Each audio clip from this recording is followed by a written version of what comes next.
Alors aujourd'hui, on va s'intéresser à un texte assez court, mais qui a eu une sacrée influence. Ça s'appelle Orientation, c'est signé Julius Evola, un penseur traditionnaliste. Le texte date de 1950, et c'est en fait un manifeste assez dense qui s'adressait à l'époque à une jeunesse européenne un peu perdue, en quête de sens juste après la guerre. Le texte s'ouvre sur cette phrase et elle est saisissante. Ça pose le décor immédiatement. Pour Evola, le point de départ de tout, c'est ce constat d'effondrement. Pas de place pour la nuance, hein. Le diagnostic est brutal. Le monde moderne est un champ de ruines. Et c'est à partir de là, et seulement de là, que quelque chose peut commencer. Du coup, notre analyse va suivre la logique du texte. D'abord, on va regarder le diagnostic, ce fameux monde en ruine. Puis, on explorera la solution qu'il propose, étape par étape.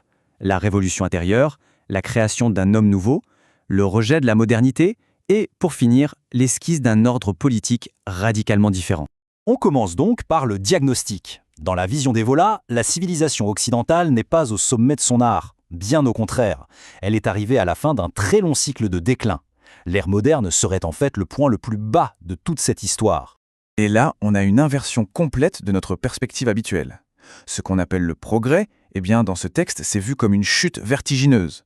Selon cet argument, chaque soi-disant avancée de la modernité n'est en réalité qu'un pas de plus qui nous éloigne d'un ordre traditionnel, le seul qui serait, à ses yeux, légitime et stable.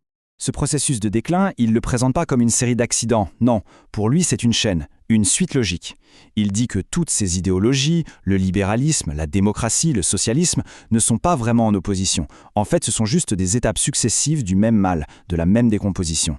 Le point de départ de tout ça, ce serait l'abandon de la tradition, et une fois cette rupture faite, c'est comme un engrenage qui mène inévitablement au communisme, vu comme le stade terminal, la dissolution totale de la société.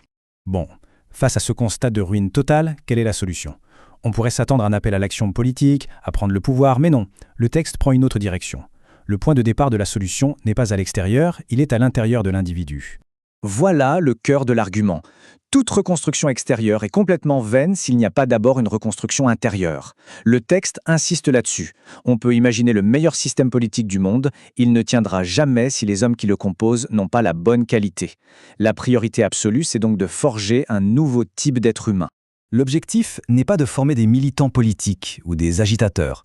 Non, il s'agit de former des individus qui, par leur simple tenue, leur caractère, leur façon de voir le monde, deviennent des points de référence. Des personnes qui incarnent un ordre intérieur au beau milieu du désordre extérieur. Alors à quoi ressemble cet homme nouveau ? C'est ce qu'on va voir maintenant. C'est un idéal qui se construit en opposition totale avec ce que l'auteur considère comme le type humain dominant de notre époque, le bourgeois.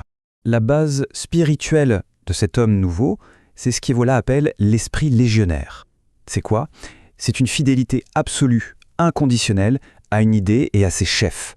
C'est un état d'esprit où l'honneur compte plus que le résultat. Il s'agit de se battre non pas pour la victoire matérielle, mais parce que c'est ce que sa nature profonde commande. Ce tableau, il met bien en lumière le fossé entre les deux visions. D'un côté, on a la vie bourgeoise, centrée sur la sécurité, le petit confort matériel, le conformisme. Et de l'autre, une existence qu'il qualifie d'héroïque, qui recherche le risque, qui se dévoue à une cause qui la dépasse. Dans cette deuxième vision, ce qui compte, ce n'est pas l'individu en tant que tel, mais la fonction qu'il remplit, la mission qu'il accomplit. Une fois que ce type humain est défini, le texte s'attaque aux idées modernes qu'il doit combattre. Le combat devient alors un combat d'idées, un combat idéologique. L'auteur identifie plusieurs courants de pensée comme des toxines à éliminer. Le darwinisme est rejeté parce qu'il réduit l'homme à un simple animal évolué. La psychanalyse parce qu'elle mettrait le moi conscient sous la domination de l'inconscient.